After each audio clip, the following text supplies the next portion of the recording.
Collection loss in action. So we have potential rent and vacancy so far. Next up's collection loss.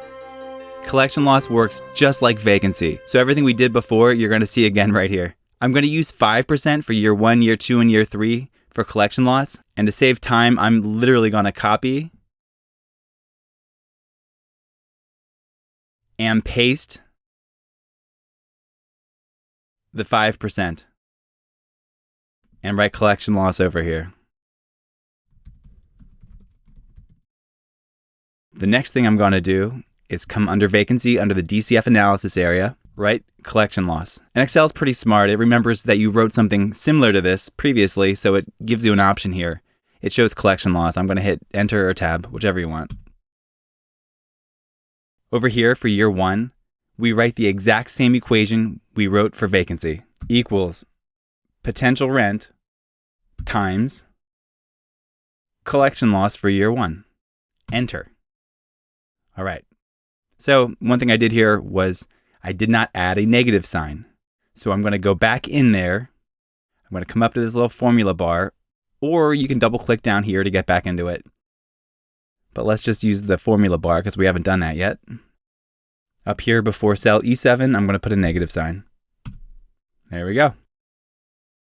In addition, I'm going to use a feature of Excel that literally copies and pastes this equation and the formula and all the references to collection loss up here and potential rent down here. Check this out. At the bottom, you can see a little tiny square. Just hover over that, click, hold, and drag across. So what that did was if I come over here and press F2, F2 shows you the formula that's there. Or you could have just double clicked on it. Here's the potential rent for year 2. And here's the collection loss amount we chose for year 2. So just by clicking that button, dragging across, that copied our formula across. Let's come over here and check and make sure that year 3 looks correct. Yes, bingo. I hit escape to get out of that. The next thing I want to do is get rid of decimal places. You know I don't like those. At least in this view. Since we finished this so quickly, I want to give you one more tip that'll help you keep organized. There's a convention that people who use Excel regularly use. And that convention says, if something is an input, make the text blue. And if something is a calculation, make it black, which it is by default. Everything up here under assumptions is a direct input. None of this stuff is an equation. And by input, I mean something that we might want to change down the road. So I'm going to highlight all these. I'm going to change the font color to blue. Now we know these are things we can change. For instance, let's say our potential rent is low. Let's say that all the units are rented out at way below market and we know we can increase rents 10%. So instead of 2.5% in year 2, maybe I write 10%. And when I hit enter, what you're going to see is this number down here change. And this one too, because this one on year 3 depends on year 2. So I'm hitting enter, keep an eye on year 2. Boom, check it out.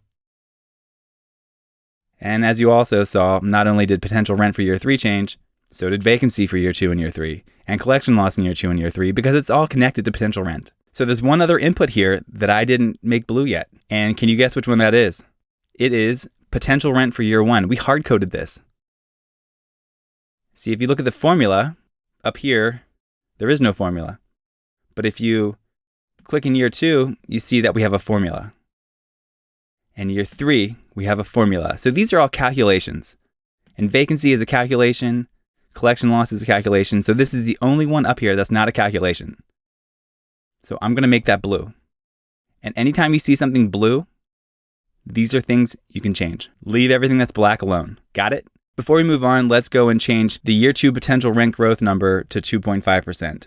Since this is already formatted as a percent now, you can literally just type 2.5 and it'll make it 2.5%. You don't have to type that 0.025. Excellent, looking great here.